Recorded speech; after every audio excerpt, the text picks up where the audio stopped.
আমি করতে দেবো না। কি মজা না। Hey guys, good morning. Welcome back to my Bengali vlog channel. কেমন আছো তোমরা সবাই? আশা করি খুব ভালো আছো। আমিও খুব ভালো আছি। চলে এসেছি একটা নিউ ব্লগ নিয়ে তোমাদের কাছে। আজকে বসে বসে ব্লগ করছি। তার কারণ কালকে না প্রচন্ড পরিমাণে হেডেক ছিল, প্রচন্ড পরিমাণে। কালকে ওই হেডেকে রান্না বান্নাও করেছি। আচ্ছা দেবে মন্ডাস দে। আচ্ছা দাদার কাছে বুঝে না, দাদার কাছে বুঝে না। কেমন 9 তুই লিখছিস কেন রে? 9 কো লিখি? ওই তো 9 লিখেছিস। উল্টা বুঝে না ওরে বাবা। উল্টে গেছে, উল্টে গেল। না না খেলা বুঝে তুমি করতে লাগবে। মাথা ব্যথার যে ওষুধটা খেয়েছি না, সেটা মানে গা হাত পাটা আজ কাঁপছে, তার জন্য বসে আছি। আর এখানে ইউ আর মন্ডাজ খেলছে, তো খেলার থেকে ঝগড়াটা ওরা বেশি করছে। তো এটা কি খেলাটা পুচকু? এটা নাম মানে এটা দুটো শুজ আছে, এটা কিভাবে লেখা আছে সেটা লিখতে হবে, মানে এটা লুকিয়ে রেখেছে জিনিসটা, এটা দেখা যাবে। আনসারটা লুকিয়ে রেখেছে, এমনি করে এটা করতে হবে। আর এটার মধ্যে এটা টাইমার ছিল, এটা টাইমারটা ইউ ভেঙেছে, লক্ষ্মী ছেলে। না আমি ভাঙিনি। ও তো ইউ ভাঙেনি, কে তাহলে ভেঙেছে? আমি ভেঙেছি তাহলে? না তুমিও ভাঙিনি, ওই চিন্তাটা ভেঙে দিয়েছো। এটা ওয়ার্ড পারফেক্ট প্লাস। আচ্ছা না, ওই ওয়ার্ডগুলো হারিয়ে দিও না, তাহলে খেলতে পারবে না। আচ্ছা তুমি দেখো, তুমি রাখো, তুমি রাখো, তুমি রাখো। ওকে বয় দে, বয় বয় বয়, ক্যাট বয় দে। এটা রুল বলে দিচ্ছি। পারফেক্ট একটা গেমের নাম। হ্যাঁ। তো এটাতে কি হবে, এটাতে দুটো একটা কার্ড হবে, যেটার মধ্যে দুটো ছবি রাখা হবে। ও একটা প্লাস মাইনাসের, একটা প্লাসের হবে আর একটা মাইনাসের। কিছু কিছু তো এরকম করে আমাকে নিয়ে নিতে হবে। এটা এরকম করে লুকিয়ে দিলাম, অ্যান্সার একদম দেখতে পাচ্ছি না কেউ। আর তারপরে আমরা এবার এটা একটা ক্লকও ছিল, যে মানে এরকম টাইমিং, স্যান্ড ক্লক যে হয় না, ওটা টাইমিং এ ছিল। খুঁজে খুঁজে এটার মধ্যে অনেকগুলো ওয়ার্ডস, এম এক্স টি ইউ, কিন্তু এগুলো তোমাকে খুঁজে খুঁজে এখানে রাখতে হবে কি ওয়ার্ডটা। ছোট বাচ্চাকে দে, বাচ্চাকে দে। সবাই মিলে এখন বসেছে এখানে খেলতে। কি কি? আচ্ছা আচ্ছা, ইউ ফার্স্ট, ইউ ফার্স্ট হবে। ইউ ফার্স্ট, চলো। ইউ দেখো তো এখানে কটা ডাক আছে, কাউন্ট করো তো। 1 2 3 4 5 6 7। আচ্ছা 6 এখানে কোথায় আছে দেখো। না এরকম না, তো এটা দেখো তিনটে ডাক একসাথে নেই কিন্তু। এখন 6টা এখন লিখতে দে না ওকে। তুই এখন বলি 3 + 3 এখন +6। ইউ এখানে এখানে প্লেস করতে হবে। এই তো ওটা এমনি স্ট্রেট ভাবে। তো আজকে বাসুর খুব ইচ্ছে হয়েছিল চিকেন বানাতে, আমাকে বললো তুমি বসো, আমি চিকেনটা বানাচ্ছি। চিকেন আমার রেডি হয়ে গেছে, একদম কম তেল মশলাতে বানিয়েছি আজকে। এখন ঝোল ঝোল চিকেন আলু দিয়ে, চিকেন আলুর ঝোল আর ভাত আর পোস্ত বড়া অলরেডি হয়ে গেছে। পোস্তর বড়া, বেগুন ভাজা, শাক ভাজা, সিম হয়েছে, মা করলো সিম। আচ্ছা আচ্ছা, সিম করেছে। আমি একটা কাঁচা লঙ্কা গোটা খেতে ভালোবাসি, কাঁচা লঙ্কা দিয়ে দিই। হ্যাঁ তুমি ভালো করে দাও, তো ইবে ঝাল লাগবে তখন খেতে পারবে না। লাগবে না, সেরকম দিনই তো হয়ে গেছে কি চিকেনটা?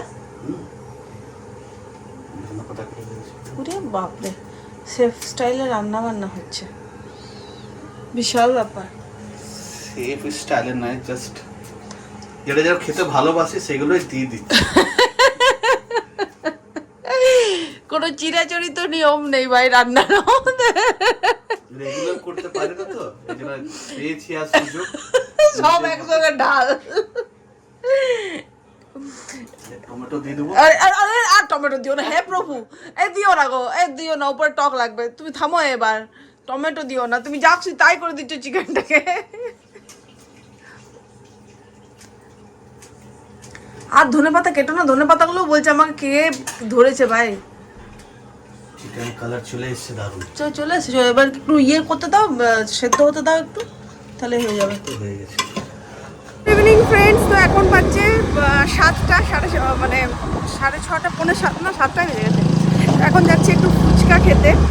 আর এই ঠান্ডায় ফুচকা খেতে খুব ভালো লাগে। বাসন তো খুব বিরক্ত হয়, এবার যে নিয়ে যেতে হচ্ছে জোর জবরদস্তি ফুচকা খাওয়াতে। কারণ অনেকদিন ধরে বলছে, 3 দিন 4 দিন ধরে বলছি কন্টিনিউ ফুচকা খাবো, কিন্তু ঘরে একটা মানে রান্নাবান্নার জন্য যাওয়া হচ্ছে না, মানে তারপরে পরপর হয়েও যাচ্ছে, তার জন্য যেতে পারছি না। আজকে বলো ঠিক আছে চলো তোমাকে নিয়ে যাচ্ছি, এখন যাচ্ছি ফুচকা খেতে।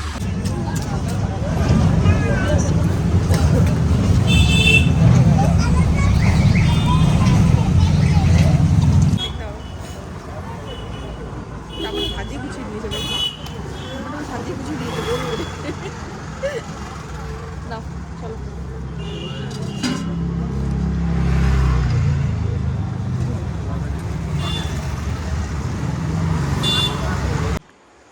তো মনরাজরা সব খেতে বসে গেছে, 15টা বাচ্চা, কালকে স্কুল আছে। আর আমি জাস্ট এই মাত্র ফিরে এলাম। ওই যে ইউ কালকে স্কুল যাবে বলে একদম এখন থেকে রেডি হয়ে যাচ্ছে। যাবে তো কালকে স্কুল? না না নয়, হ্যাঁ কালকে মনরাজের পরীক্ষা আছে। কি পরীক্ষা? ম্যাথস।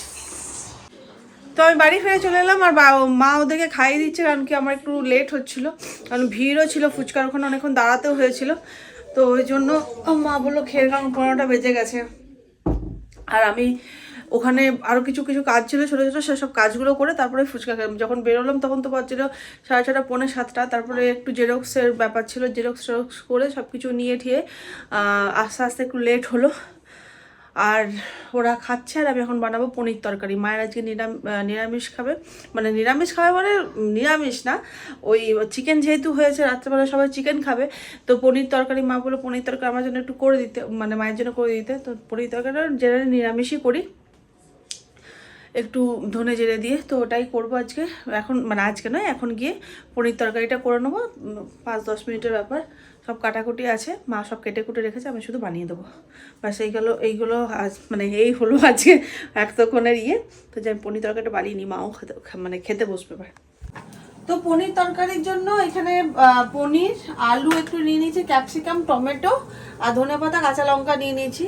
আর একসঙ্গে সবগুলো দেবো, কারণ কি আজকে তো মনরাজ যুবরাজ খাবে না, তো একসঙ্গেই দেবো।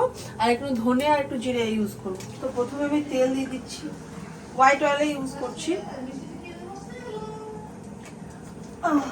তেলটা একটু গরম হোক।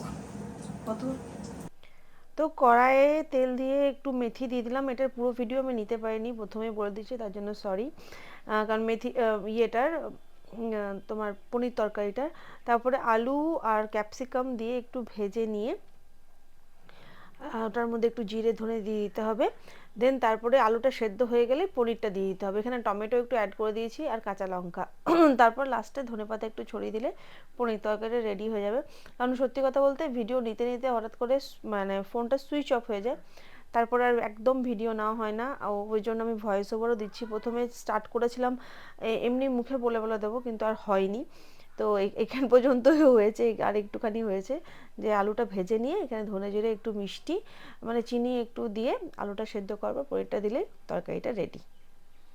তো পনিরটা কমপ্লিট হয়ে গেছে। আর তোমাদের সারাদিন না আমি একটা জিনিস দেখাতে ভুলে গেছি, সরি পড়ে গেল। মনরাজের এই মাস্কটা বেচারা কালকে অনেক কষ্ট করে বানিয়েছে, মাম্মাম কখন দেখাবো কখন দেখাবো। সকাল থেকে আমার শরীরটা খুবই খারাপ ছিল, মানে কালকে দুটো ওষুধ খেয়েছি, তারপরে মাথা ব্যথাটা কমেছে। তো যাই হোক, তার জন্য না দেখবো একটা ব্যথার ওষুধ খেলে কেমন গা হাত পাটা কাঁপে না, তো ওই জন্য শরীরটা সকাল থেকে খুব একটা মোটামুটি ভালো ছিল না। তো দেখাতে মানে খুব মানে কি বলবো, ইচ্ছাও করছিল না উঠে উঠে ব্লগ করতে আর ক্যামেরা ধরতে, এসব ইচ্ছাও করছিল, ওই জন্য দেখানো হয়নি। তো ভাবলাম যে না দেখিয়ে দিই, বেচারা কাল থেকে কন্টিনিউ। আজকে সকালেই ড্রয়িংগুলো করেছে, নোংরাও হয়ে গেছে অবশ্য, যেহেতু ছোটো ছেলে সারাদিন এটাকে নিয়ে খেলছে, তো ড্রয়িংগুলো করেছে সব কিছু আজ সকালে দিয়ে কমপ্লিট করে খেলছিল। তো যাই হোক, পনির ঠনির তরকারি হয়ে গেলো, তোমাদের মার্কসও দেখানো হয়ে গেলো। ও কালকে যখন ব্লগটা দেখবে খুব খুশি হয়েছে, না মামা আমার দেখিয়েছে ইয়েটা। তো আজকের মতো ব্লগটা এখানেই এন্ড করছি। ব্লগের মধ্যে কিছু যদি ভালো লেগে থাকে তো please do like share subscribe. খুব ভালো থাকো, খুব পজিটিভ থাকো। আজকের মতো টাটা, দেখা হচ্ছে একটা নিউ ব্লগ নিয়ে তোমাদের সঙ্গে।